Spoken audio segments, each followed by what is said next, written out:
Good morning, everyone. First of all, I apologize for not getting this recorded yesterday. I appreciated Davidson saying, "Yeah, well, you were busy, but you know what? Everyone was busy, and it's really hard." And I guess ironic might be the right word. That my focus is on communication and accurate communication. And in the day that I send that to Mevers Messages, I'm about to talk about it. I didn't follow through on what I committed to, and that's getting this recorded on the day on Monday. So with that, I don't want to be someone that makes excuses, but I will tell you this, man, yesterday was awesome. And, we had a great team there, but I firmly believe this about Mevers. And I can't wait for Ashley Doty to see Wednesday's team, that everyone that participates in our building, everyone is that positive. Everyone is that committed to Mevers, and it's just really special. But you can talk to the people who were there. I think they represented our staff really well. I felt very proud and privileged to be a part of it. But again, nonetheless, I had made a commitment to send this out on Mondays, and no excuses. I got to step up my game. There was certainly 10 minutes I could have pulled aside and followed through on my commitment. So I do apologize for that. It's really hard to expect everyone else to live up to expectations if your principal can't. So I know it doesn't seem like a major thing, but little things become major things. So I promise from now on, I'll make sure we get these recorded on time and I follow through on what I say. With that, my main focus, guys, was on communication, and it may have seemed a little silly and a little childish to go with the Goldilocks and the Three Bears. I'm also embarrassed to admit, just being vulnerable, I couldn't remember whose porridge was best, if it was the mama bears or the baby bears. It always confused me on that. As it turns out, it was the baby bear, of course. But I do think that schools can get really, really caught up in over communication. It's probably my biggest worry. And I feel like, we've got such an amazing serve team that really, really wants to help teachers. And sometimes we do too much to help, and it comes across as overwhelming. So I want to make sure that we're more organized, we're more under control. One of the things I had hoped going into this school year was that, and I know, I think Ms. Davidson and I probably talked about it more than others, but was putting together a calendar by July that included everything for the year. And there might be a situation where one or two things get added to the calendar or changed throughout the entire year. That's what highly effective schools do.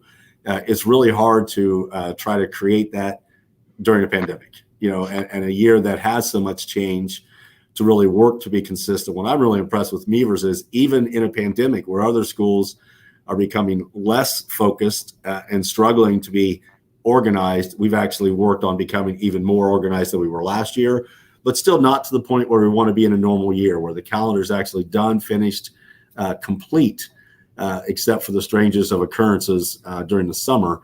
And when you come back at the beginning of the year, you've got that complete calendar. You know what's going on.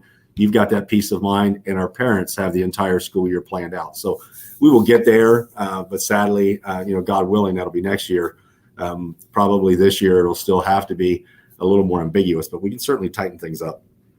With that, we got all kind of activities, and I know it's a struggle trying to keep up with that. So the serve team has gotten that message. Really appreciated the input from the grade leads, kind of talking about that, like, hey, we appreciate it, but guys, you're killing us. It's just too much. And we put things out there. Another thing I noticed we were doing when we talked about it was we'll put things out there and then maybe not give all the details we need to, so how it works. So we're just going to kind of slow down a little bit, be a little more predictable on how we communicate, when we communicate.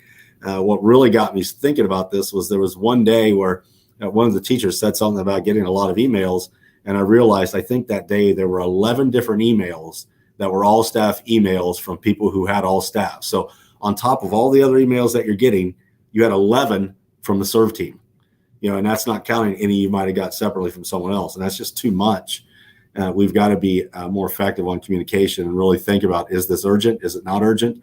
And if it is urgent and we have to send it, what I've told the serve team is let's reflect on how we could have handled that differently and done it in a way to where it wasn't urgent. So I really want to be more guarded on the number of emails that we send. And on the type of messages that we send, and not over communicate. So I don't think anyone would accuse us of under communicating. I think we're over communicating. So we'll tighten that up, and maybe that'll create some more calm. With that, I do want to say, guys, I talk to a lot of principals right now. This is a really, really tough time. And some of them, quite frankly, friends of mine, they feel like they're losing their building. They feel like Their staff's really struggling. They got teachers that are leaving the profession, which is the saddest thing ever. To have great people who choose a different career, and when you really think about, over generations, the number of lives that are impacted. If one teacher impacts 1,000 kids over their career, think of the impact those 1,000 kids have on their kids, other people. Guys, we're talking 1 million. I mean, I'm not exaggerating. I know it sounds over the top, but over a few generations, your impact as a teacher, it could be in the millions. It's stunning. People you've never met, or from parts of the world you've never traveled, but you still have that impact on them. And to think that because of the way we may manage that people choose not to have that impact, and then we all know that's God's plan, and things work out perfectly in His plan. But we need to do everything we can to keep all of you in your seat on making this world a better place. So we will be working to tighten up communication. We'll continue to work with the grade leads on exactly what that looks like, what's email, what's Schoology, what's both, what's text. And then also, again, continue to make sure that you're aware of everything that goes out to parents. So that's going to be kind of my mission as we lead into stunningly Thanksgiving and Christmas, is to make sure that Mevers has, everyone has a clear expectation on how we communicate, and we've got effective communication systems. So I think that's it's nice to be at that point, where a few months ago, our building really wasn't ready for something at that level, but now we're really at that point where we're fine tuning and tweaking things to make it as near perfect as an effective school can be. So I'm just really happy with the positivity of everyone. It just amazes me. Guys, we're working in a school during a pandemic with 600 kids. Are you kidding? Who does that? But we're doing it somehow, and we're doing it, and we're still seeing laughter at the beginning of the day, laughter at the end of the day. And I just appreciate everyone's positivity, but I'm not settling for that. I also want to give you the not worrying about here comes another email, here comes another activity, and trying to find that right balance. So thank you very much, and I'll turn it over to Ms. Coyle. Hi, guys. The playground area, again, we put out the maps. We need to make sure we're following where we're putting ourselves. You don't have to stay in that location for the 20 minutes. You can rotate the teachers around. But while we're in those locations, we need to make sure we're keeping an eye on our kiddos and watching out for things that such little pushing things can turn into big fights when we have the fight club out on the playground. So let's make sure that we're watching our kiddos while we're out there and not just standing around and chatting. We got our plexiglass shields in, so those shields came in. Mr. Coward and myself will be giving them out later on during the week. Those are for your small group tables. So make sure they come with 2 legs. You just put them together. They go right on top of it, and you can set them up where you need them throughout your classroom. Jackets and overcoats. As a reminder, it is cold. It was like 39 degrees this morning. We got some frost out there. Kids are going to be wearing those jackets in. Make sure once they are in the classroom, though, that those jackets come off and they stay off and they don't get tied around their waist. And if it is the logo jacket, they can wear it, but without the logo jacket, they can't wear it. Practicing our procedures. Making sure we're still practicing those procedures. It's almost time again for new kids to come back. We want to make sure when they come back that everybody's following along with what we put in place, and that we keep practicing them to give a reminder to those kids and have that structure in and out of our classrooms. Our lunch counts, Mr. Coward and I are going to be going over lunch counts again. The system with the cards is good, but if you aren't doing accurate counts up there, the kids are still coming down and they're not matching. So like where you have 6 kids are supposed to have lunch, there's like 10 kids that end up getting lunch. And if every class is like that, it puts the cafeteria staff off and they don't have enough lunch from time to time. So make sure that you are doing those accurate counts, but it's probably going to be a Google form that goes directly to the lunch cafeteria staff. Open enrollment. Don't forget that open enrollment is for your health benefits for CAT. Please make sure you see her to make sure you get your benefits taken care of if you haven't done so already. And make sure we are on time to lunch. We've noticed that there's some teachers coming down a little bit late, dropping off, and a little late picking up. There's one class that we have 5 minutes in between to clean all those tables, and it makes it very difficult if you are not there on time. And our shout outs this week went to Ms. Cochran, Ms. Mall, and Ms. Testagross for making that awesome plexiglass shield for the small group. They put their 3 heads together and came out with an awesome design that hopefully everybody else will like the same design, and we can get those made and get them out to you. And that's it for me. Okay, good morning, everybody.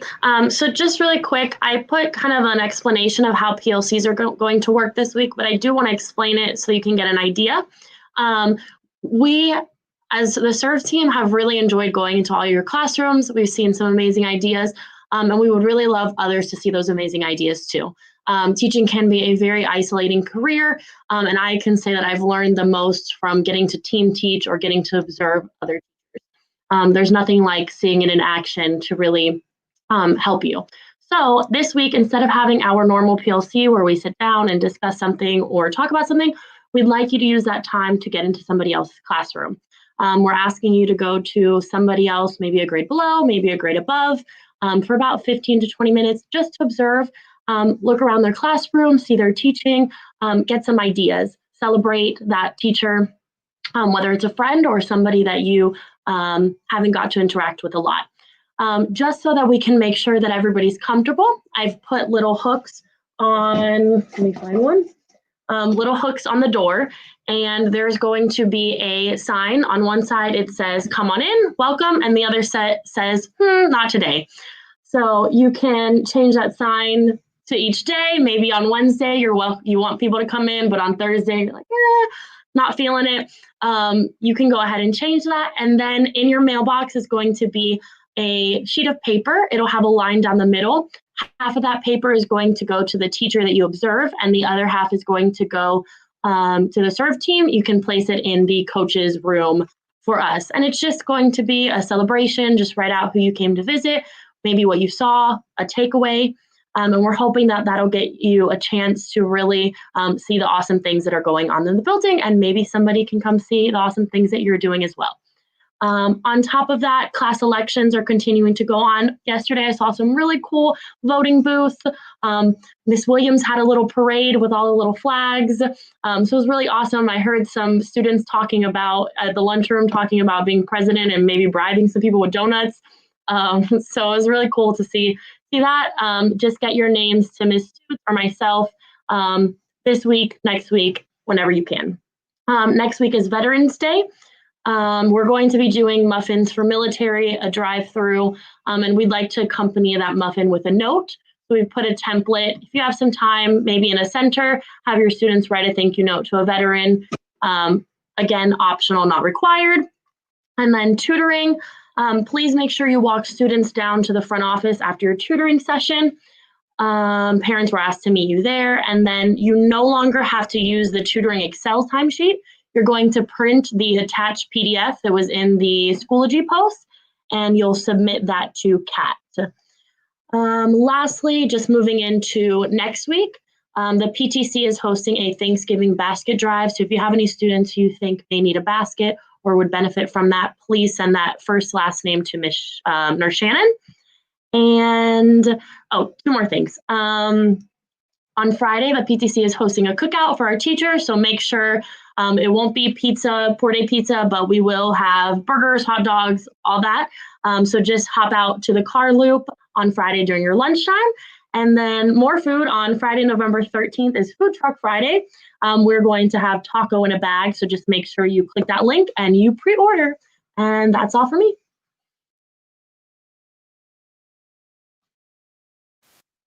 Awesome. Thanks, guys. Again, the other thing I just have to mention, when we arrived here at school today, the line is like all the way out, past the playground, all the way to the car loop. It's just great to see. Again, however you vote, it doesn't matter, but it just amazes me that during a pandemic, 100 million people have already voted.